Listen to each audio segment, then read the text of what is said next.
Port sa Makan tayo kabayan ha. Port sa Cayenne tayo kabayan. So ang gagawin pala natin ngayon, bumper lang, i-repair natin yung bumper, mga scratch. So buo yan.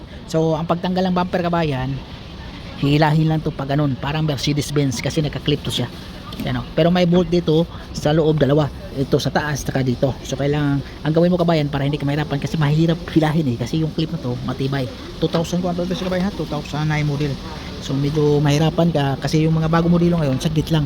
Ito talagang nakaipit sa yung clip na to sa bumper, kasama sa bumper yan. So ang gawin mo dito, sikwatin mo dito para kukontra siya dito, para pag ganun, kasi pag hilahin mo lang hindi mahirap.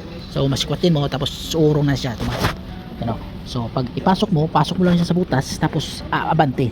Ganun lang ang paglagay. So ganun ang teknika kabayan ha. So yung bolt, marami natin yung bolt. Tingnan mo yung bolt, ang dami niya. Ano, ito yung logo. Tapos ito, dami ng bolt to. So flower lang yan siya. O mga scratch, i-repair natin. So ganun to.